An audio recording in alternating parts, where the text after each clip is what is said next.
Hey everyone, it's time for a 5-Minute Friday. This week we're going to be looking at Psalm 55. To the chief musician with stringed instruments, a contemplation of David. Verses 1 through 3. Give ear to my prayer, O God, and do not hide yourself from my supplication. Attend to me and hear me. I am restless in my complaint and moan noisily because of the voice of the enemy, because of the oppression of the wicked. For they bring trouble down upon me, and in wrath they hate me.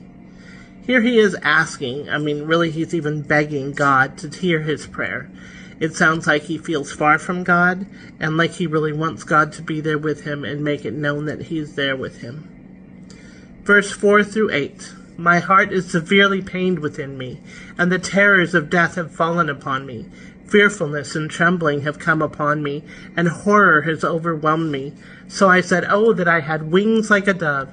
I would fly away and be at rest. Indeed, I would wander far off, and remain in the wilderness, Selah. I would hasten my escape from the windy storm and tempest. Clearly here he's emotionally stressed. He's under mental anguish. He's in fear of all times of actual death. And also he's wishing for escape. Asking to fly away and be at rest, but he knows that that's not a possibility, that he needs to stand his ground.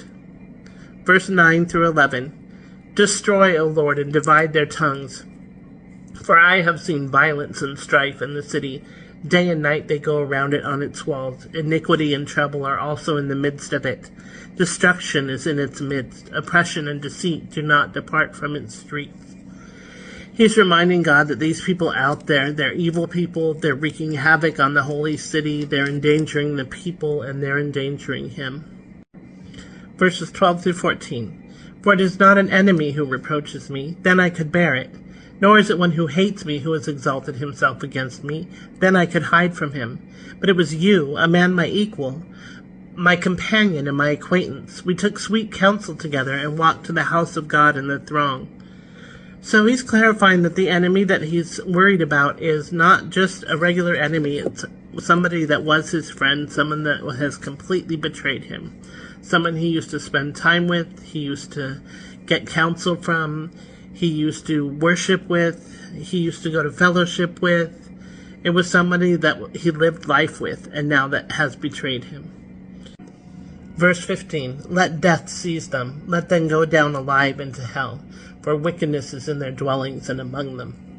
That's pretty harsh. It's a harsh judgment that he's wanting God to bring on them, but also he's not doing it himself. He's not taking vengeance himself. He's leaving it up to God, even though he knows that the wickedness is deeply ingrained in them.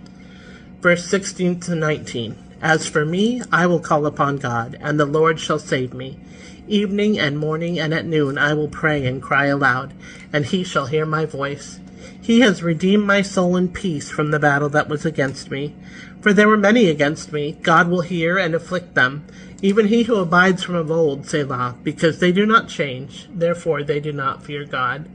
So here he switched from praying for destruction for his enemies to resting in God, to knowing that God is where he needs to be, because he can't do anything about his enemies, and his enemies aren't going to change. Verse 20 and 21. He has put forth his hands against those who were at peace with him. He has broken his covenant. The words of his mouth were smoother than butter, but war was in his heart. His words were softer than oil, yet they were drawn swords. So his enemy is treacherous and deceitful. His enemy is someone that looks like a good person, but underneath he's trying to do evil things. Verse 22 and 23. Cast your burden on the Lord, and he shall sustain you. He shall never permit the righteous to be moved, but you, O God, shall bring them down to the pit of destruction.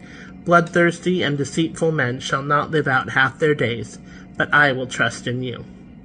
So whatever burden you're feeling, whatever burden you're carrying, whether it's something difficult like being betrayed by a friend or any other difficult things that happen in our life, or whether it's something simple but is still a burden for you, just ask God to carry it for you, and he won't just carry it, he will sustain you through it as you go through whatever you're going through. So that's our recap of Psalm 55. Remember, you've got friends at Messiah, Texas.